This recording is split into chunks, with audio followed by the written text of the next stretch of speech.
The reconciliation bill recently passed by Congress and signed by President Trump deepened party divides on Capitol Hill and the nation. But what is the political fallout over what promises to be major changes to immigration enforcement, health care, and the national debt? Joining us now are political consultants Chuck Coughlin of High Ground and Stacey Pearson of Lumen Strategies. Good to have you both here. Thank you so much for joining us. Chuck, we'll start with you. $3.8 million of tax cuts. They're extended.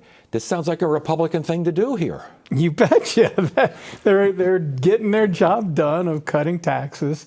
That's what this was about from the very get-go. It was an extension of his 2017 tax cut bill that he wanted to get across the finish line come hell or high water. That was going to happen. The rest of it was window dressing to make sure that it would at least attempt to be perceived as an attempt to reduce spending while you cut revenues. Yeah, that window dressing, though, that's a whole lot of window there. Oh, it's the worst possible windows. We're talking about 360,000 Arizonans who are poised to lose their health care coverage.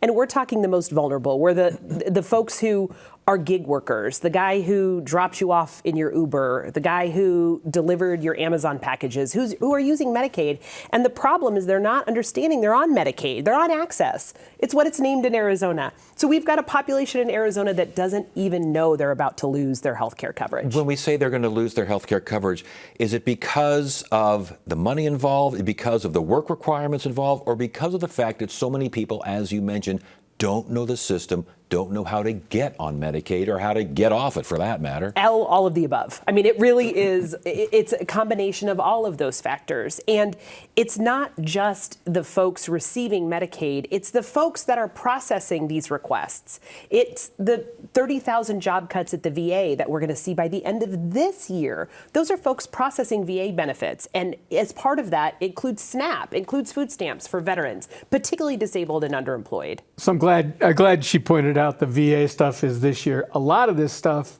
doesn't happen.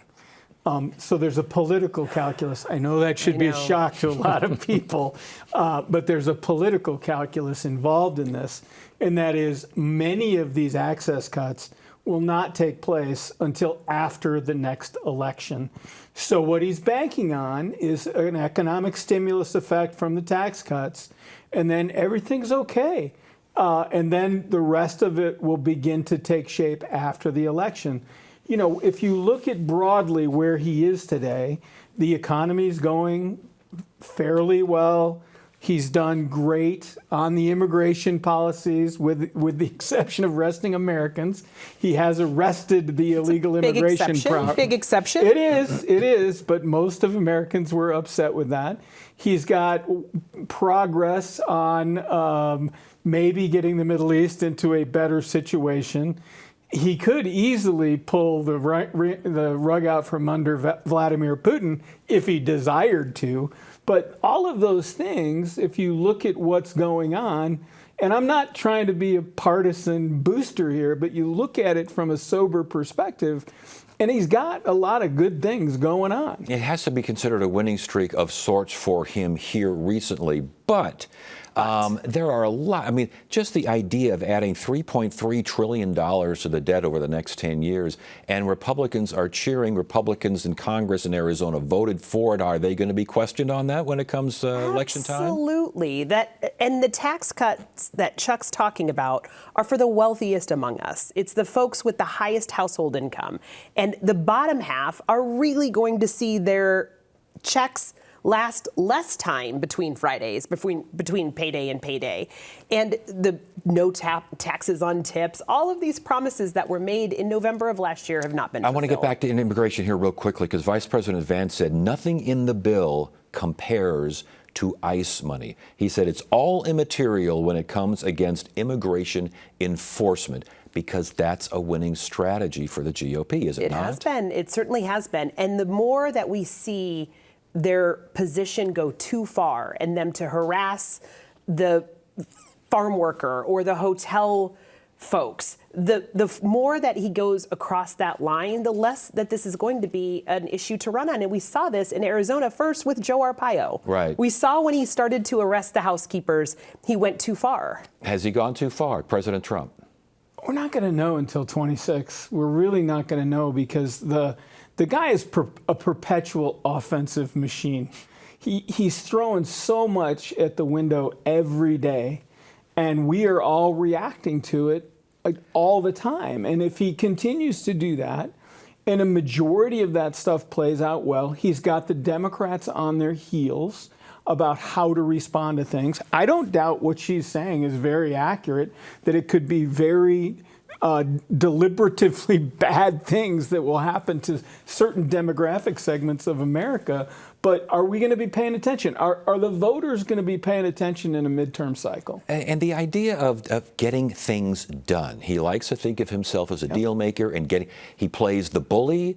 It sounds like America's in the mood for a bully right now. America's in the mood for someone who gets things done. That's him, is it? Now, how do the Democrats fight that? So we actually have the blueprint on how to fight that. In the 2016 Arpaio-Penzone election, we defined what that blueprint was, and it was he went too far. I think, and Chuck's heard me say this many times, the scariest words in American politics is, well, at least he's doing something. Okay, well, what he's doing is arresting American citizens for the color of their skin. And once people really lock in on the fact that he went too far, it becomes a liability. That bully pulpit becomes a very serious political liability. It's going to be up to the judiciary because that's what happened to Arpaio. She's absolutely right about that. He started to lose. He started to lose court cases. He started to have, sanctions put upon him. And there was a narrative there that his leadership was costing America. If that narrative can get developed by the courts, can be held by the Democrats without being distracted, that's a big if, then you'll have a shot at getting him out of the saddle. Are Democrats we talked about the lesson you learned back in 2016 and again with Arpaio. Right. Yep. But are Democrats learning any other lessons right now? Let's hope so, right? Let's hope so. I mean, November wasn't a good year for Democrats, as some of the viewers may have noticed. So. It's certainly, and we're seeing this now even in the way our statewide leaders have restructured the Arizona party. They're going right around it. There's no time for infighting. There's no time for gamesmanship. It's time to get back to basics, register voters, raise money. I mean, you can see our state's junior senator articulating support for a rational immigration plan.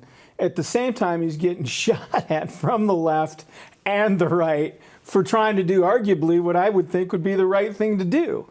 But that is a time, and that will tell the tale of how the Democratic Party coalesces around some type of leadership to address these issues. And are they capable of doing that? And last point before we go, if prices increase, and I'm hearing a lot of economists say, watch out for Labor Day, watch out for back to school sales, watch out for holiday shop. If those prices really go up, all bets are off? All bets are off. And people vote with their checkbooks. Did the money get them from payday to payday? And that is the primary concern for the vast majority of voters. Stacey Pearson. Chuck, oh boy, Chuck, it'll be okay, Ted. Yeah, but it's still hot. It's still Phoenix in the summertime. That's my biggest problem. Good to have you both here. Thank you.